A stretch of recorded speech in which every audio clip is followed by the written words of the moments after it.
Well, good morning, students of Standard 9th. Today we'll be taking up the second part of the poetry, The Snake Drawing. As we had discussed earlier, this has been written by W. Ross, who is a geophysicist and Canadian. He was supposed to be one of the pioneers of English poetry from Canada. The NCERT books that you studied in 9th and you will go on studying 10th, most of the poets are either from America or the United Kingdom. This, for a change, is a Canadian poem, and his language, you see, is strikingly different. The poetry has been written in free verse that you may have noticed by now, and it's about snakes. One of the most common fear that people have in their life is the fear of snakes. Just because of their curve, they curve their body while move, they slither. That gives a creepy feeling to human beings. And entire world over, wherever you go, you will find that people at the sight of the snake are tempted to kill them, which the poet says is wrong, and he is right. Why? Because we know it for sure that 95% of the snakes are non-poisonous. Only 5% of snakes are poisonous, and that out of those 5%, 95% of the poisonous snakes are found in water, sea. Right? Only sea snakes are poisonous. Only a mere little amount of snakes that we find on land are poisonous. And snakes, again, since their entire body is connected to earth, they get disturbed very easily. So they prefer living in desolate places where there is not much of movement. Hence, the waves that we produce while walking or by vehicles moving, they don't disturb their body. So snakes have this natural tendency of staying away from human beings, and killing them at the sight is totally unjustified. That's what the poet says. Now, if we go by the summary of this poetry, we can say that this poem deals with the plight of a snake in a beautiful manner. One day a snake was lying on the bank of a water body. The water body could have been a river or a pond. Then a human catches the glimpse of the snake that was lying there peacefully, and probably soaking sun, because they are cool-blooded animals. As is expected from any human, the person becomes terrified after catching a glimpse of the snake and runs after him with a stick.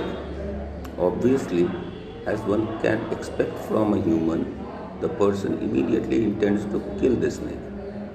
Now, sensing danger, the snake tries to escape from the approaching attack. This is the basic summary, simple summary of the story, and simple poetry is also very simple.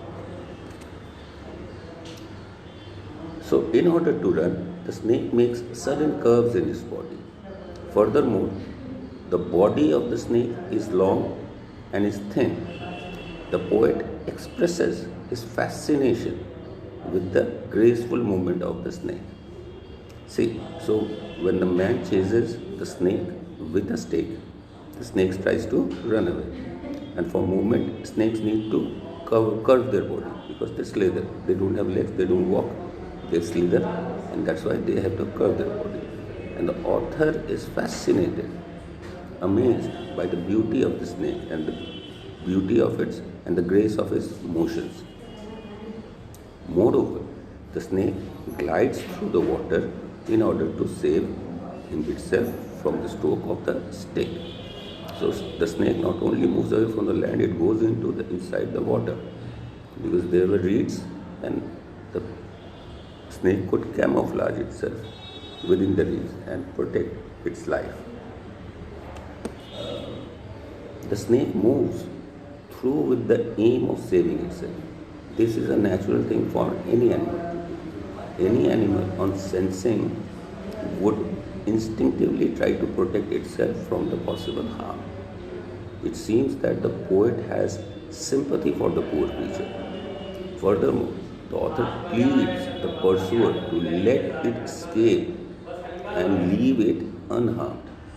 The poet requests the pursuer not to disturb the snake He expresses his desire to let the snake go without hurting it. It seems that the author is a person with a good heart and clearly has an affection for the living creatures.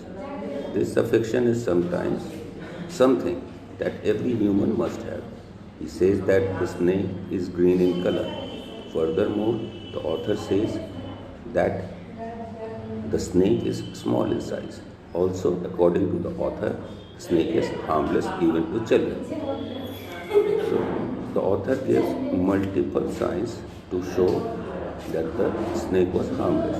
It was small in size, it was green in color, and he even goes to the extent of saying that the snake couldn't even harm a child, let alone a grown-up man.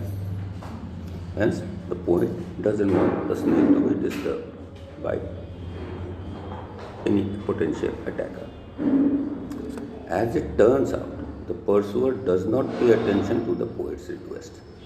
Furthermore, the pursuer continues with his chase of the snake. One can see here the resemblance with a persistent evil person here. No matter how many times one asks an evil person to stop, the evil person relentlessly carries on his evil act. While this chasing was going on, the snake escapes the danger in the ripples among the green slim reeds. As such, the snake disappeared and the chase came to an end.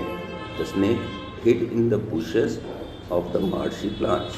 The snake had the advantage of camouflaging bushes that were green in color. Most noteworthy, the snake was able to save his life.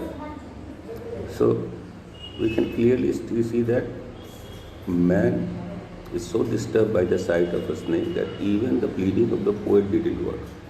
The man tried his best to kill the snake, but the snake also, through its natural instinct to protect its life, saved itself by hiding behind the green reeds and camouflaging itself within it so that it could not be picked up by a human being. Now we go to the question and answers of this chapter. What is the snake trying to escape from? The snake is trying to escape from the person who is chasing it with a stick and is trying to hit it or kill it. Is it a harmful snake? What is its color? No, the snake is not harmful, it is harmless, because the poet clearly states that the snake couldn't even harm a child. The color is green. The poet finds the snake beautiful. Find the words he uses to convey its beauty. The words used to describe the snake are beautiful and graceful. Right? This clearly states the poet found the snake graceful and beautiful. What does the poet wish for the snake? The poet wishes that the snake saves itself. Where was the snake before anyone saw it and chased it away? Where does the snake disappear? Before it was seen, the snake was lying on the sand, and in order to protect its life, the snake hid itself behind marshy plants. Marsh, water body is like quicksand, or in Hindi we call it daldali area, right? It's water and mud, both are over marshes, and marshy areas are heavily populated by snakes. If you go to visit marshes, you will find lots of snakes there, but not necessarily they would be harmful or poisonous. So this is the idea that the poet sets in and tries to put in children's mind, that whenever you see a snake, don't try to kill it, appreciate its beauty and let it live. Believe it, most of the snakes are harmless and they don't wish to live where human beings live. Well, this will be all for this video. Until we meet again with a new chapter, you students do take good care of yourself. Goodbye.